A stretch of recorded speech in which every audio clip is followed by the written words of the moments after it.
Hello everyone, in this video I will discuss corrosion and rancidity. Clear? तो ये दोनों ही affect of oxidation है।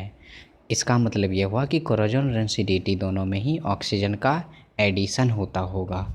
इतना तो आप सेट कर ले दिमाग में। फिर से बोल रहा हूँ मैं कि corrosion और rancidity में ऑक्सीजन का गेन होता होगा। तो अब एक एक करके समझते हैं व्हाट इज अ corrosion।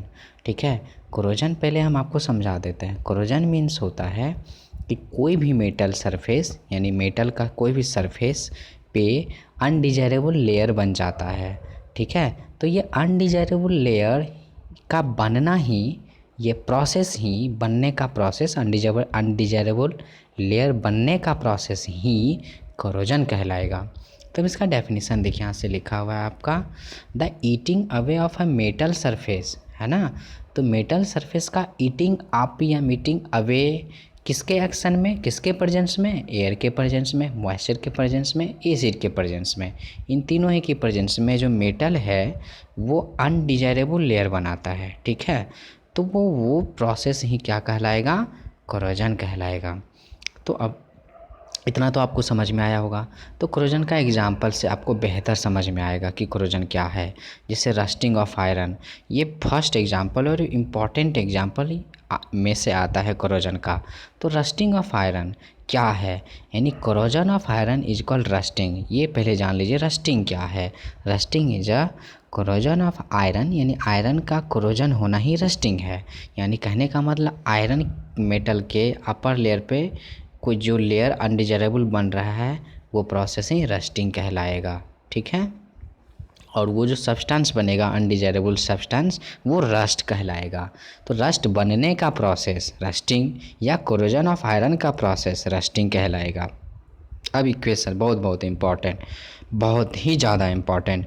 अब ये आयरन देखिए यहाँ पे है, आयरन किस केस में रस्ट करेगा, तो एयर के कंडीशन में, केस में, सिचुएशन में, और मॉइस्चर के केस में, यानी दो केस में ये आयरन जो है रस्ट करेगा और रस्ट बनाएगा। और जो जिस प्रोसेस से रस्ट बनाएगा वो रस्टिंग प्रोसेस कहलाएगा। तो अब यहाँ पे रस्टिंग का पहले रस्ट का फॉर्मूला देख लीजिए, Fe2O3.XH2O। यहाँ X इसलिए है कि कितना मॉलिक्यूल्स ऑफ वाटर वो एब्जॉर्ब करेगा ये फिक्स नहीं है, तो इसलिए X मान लिया गया है। अब यहाँ पे देखते हैं कि ये रस्ट का जो फॉर्मूला आप तो जान गए कि Fe2O3.XH2O होता है, बट इसका केमिकल नेम क्या होता है, तो hydrated ferric oxide. Very very important, hydrated ferric oxide इसका केमिकल नेम होता है, ये याद रखना है आपको। अब second example corrosion of copper. Copper जो है कोरोजन में कहीं ना कहीं ये ऑक्सीडाइज होता होगा, तो ऑक्सीडाइज होता होगा तो एयर के कांटेक्ट में आता होगा। तो सबसे पहले तो ये एयर से O2 से रिएक्ट करेगा, देख लीजिए O2 भी है, और CO2 से भी करता है, और वाटर मॉइस्चर से भी करता है। यानी कहने का मतलब ये हुआ कि कॉपर जो है ऑक्सीडाइज हो रहा है, कॉपर का जो कोरोजन हो रहा है वो तीन चीज़ों से हो रहा है, CO2, O2 और H2O। यानी इन तीनों चीज़ के केस में ये जो ऑक्सीडाइज्ड हो रहा है, कोरोजन हो रहा है। तो इसका मतलब यह हुआ कि जो सब्सटेंस बनाएगा वो अनडिजायरेबल सब्सटेंस रहा होगा। तो ये सब्सटेंस का नेम क्या रहेगा, बेसिक कॉपर कार्बोनेट। जिस देखिए यहाँ पे CuCO3.COOH का होल ट्वाइस, आप यहाँ पे देख सकते हैं फॉर्मूला, केमिकल फॉर्मूला है। तो ये इसका केमिकल नेम ही है ये बेसिक कॉपर कार्बोनेट। ठीक है, इसका नाम है basic copper carbonate, chemical name है। और इसका देखिए ये जो अनडिजायरेबल लेयर बना है कॉपर के अपर सरफेस पे, ये एक्चुअली में इसका कलर कैसा है, तो ग्रीन कलर का है। इसीलिए कहते हैं कि ग्रीनिश कोटिंग आ जाता है कोरोजन जब होता है कॉपर का, तो है ना। जैसे कॉपर वायर है तो इस पर जो अनडिजायरेबल लेयर बना है बेसिक कॉपर कार्बोनेट का वो ग्रीन कलर का है। ठीक है, इसीलिए कॉपर का कलर ग्रीन में चेंज हो जाएगा, कब, जब कोरोजन हो जाएगा तब। अब आगे देखिए एग्जांपल यहाँ पे है corrosion of silver. Corrosion of silver ये भी एयर में प्रेजेंट रहता है H2S। ठीक है, एयर में प्रेजेंट रहता है H2S।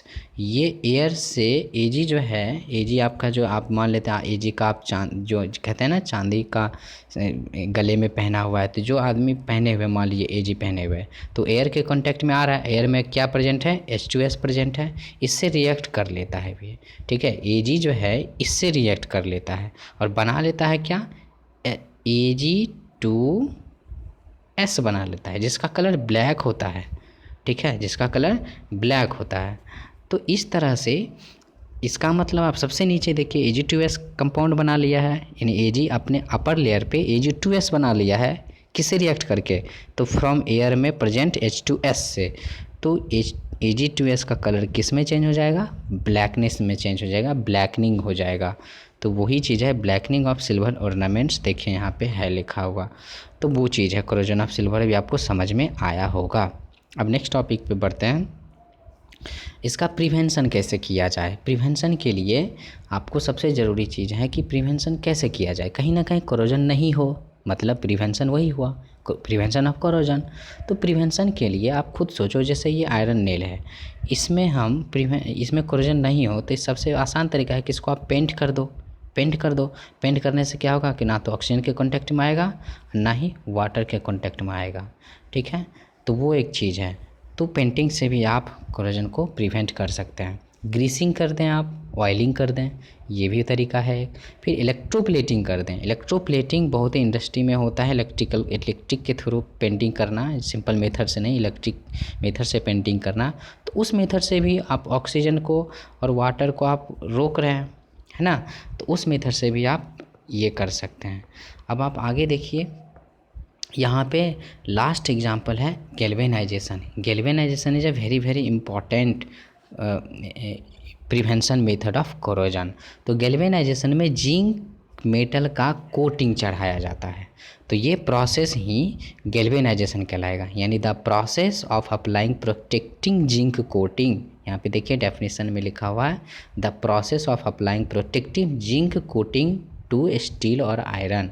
यानी कहने का मतलब हुआ कि अगर मान लेते हैं कि ये आयरन का है, ये आप इस पे जिंक मेटल का कोटिंग कर दें इस पे, ठीक है, इस पे जिंक मेटल का कोटिंग कर दें, तो ये जो प्रोसेस होगा ये गैल्वेनाइजेशन प्रोसेस होगा। बस इतना जानना है आपको। तो यहाँ पे देखिए लिखा हुआ है, दैट इज गैल्वेनाइजेशन प्रोसेस, या in galvanisation process applying protecting zinc coating. अब हम रेंसिडिटी समझेंगे। रेंसिडिटी मतलब रेंसिड होना। अगर रेंसिडिटी तो एक प्रोसेस है, यानी रेंसिडिटी प्रोसेस में कोई सब्सटेंस रेंसिड हो जाता है। अब ये रेंसिड क्या है, रेंसिड मतलब अपना स्मेल चेंज कर लेना, यानी अनप्लीजेंट स्मेल में चेंज हो जाना, ठीक है। तो दैट मीन्स ये यानी अनप्लीजेंट स्मेल में चेंज होना ही रेंसिड हो जाना होता है। तो जो रेंसिड होने का प्रोसेस हुआ वो रेंसिडिटी कहलाएगा। तो रेंसिडिटी इज अ प्रोसेस, ठीक है। तो क्या होता है उसमें अच्छे से समझते हैं। आप सभी जानते हो कि रेंसिडिटी में, जैसे कि मैं आपको डेली लाइफ में एग्जांपल देता हूँ कि अगर मान लेते हैं कि अभी गर्मी के दिनों में अगर आप मान लेते हैं कि आप सब्जी बनाए हो, तो सब्जी अगले 10 घंटे बाद या कुछ समय बाद या 24 घंटे जितना भी समय बाद वो उसकी स्मेल चेंज हो जाएगी, यानी वो सड़ा हुआ स्मेल देगा, यानी रॉटन स्मेल देगा। तो ये जो स्मेल चेंज हो गया उसका, उस फूड पार्टिकल्स का, यही प्रोसेस रेंसिडिटी कहलाएगा। तो समझते हैं definition, the process in which oils और फैट्स कंटेनिंग सब्सटेंस, ठीक है, ऑयल्स फैट्स कंटेनिंग, जैसे सब्जी में तो ऑयल्स था, तो वो चीज़ है, तो वो सभी सब्सटेंस जो है ऑक्सीडाइज्ड हो जाते हैं, ऑक्सीडाइज्ड होकर के अपना स्मेल और टेस्ट चेंज कर देते हैं। तो ये प्रोसेस क्या कहलाएगा, रेंसिडिटी कहलाएगा। इतना आपको समझ में आया होगा। कहीं ना कहीं ऑक्सीजन का इफेक्ट है, ये ऑक्सीडाइज्ड हो रहा है, इसका मतलब ऑक्सीजन से रिएक्ट कर रहा है, यानी ऑक्सीजन गेन कर रहा है। तो वो एक चीज़ है। एग्जाम्पल देखिए और बेहतर समझ में आएगा। व्हेन बटर को आप खुले रख दीजिए तो बटर का जो है स्मेल और टेस्ट चेंज हो जाएगा, क्योंकि वो ऑक्सीडाइज्ड हो गया। अब सेकेंड एग्जाम्पल देखिए, पोटैटो चिप्स का नाम सुने हैं, वो भी आप रेनी डे में छोड़ दीजिए तो अपना स्मेल चेंज कर लेगा, ठीक है। अब सबसे नीचे देखिए इसका प्रिवेंशन मेथड ऑफ रेंसिडिटी।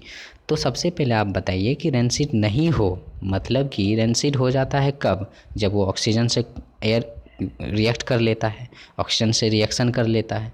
तो आप ऑक्सीजन से रिएक्शन करने ही ना दें, तो इसका मतलब है कि एंटीऑक्सीडेंट यानी ऑक्सीडाइज्ड नहीं करने देने वाला सब्सटेंस एंटीऑक्सीडेंट होगा।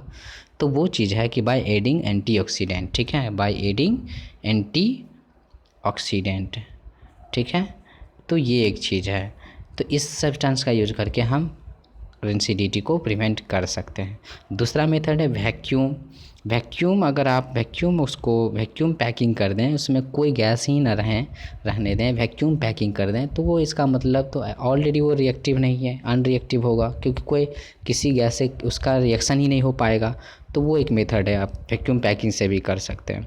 हाँ, नाइट्रोजन गैस का भी आप पैकिंग करवा सकते हैं। अगर किसी पैक में नाइट्रोजन गैस भरा हुआ है तो इसका मतलब नाइट्रोजन गैस भी एक तरह का अनरिएक्टिव गैस माना जाता है, जो किसी और गैस से रिएक्ट नहीं करने देगा। तो नाइट्रोजन गैस का पैकिंग करने से भी रेंसिडिटी को प्रिवेंट किया जा सकता है। और सबसे लास्ट में है रेफ्रिजरेशन यानी फ्रीज में आप कोई भी सब्सटेंस रख देते हैं तो जल्दी रेंसिड नहीं होता है, जल्दी सड़ता नहीं है, जल्दी अपना स्मेल चेंज नहीं करता है। तो ये सारे मेथड से आप रेंसिडिटी को प्रिवेंट कर सकते हैं। आई होप कि आपको ये बेहतर समझ में आया होगा। So thank you so much.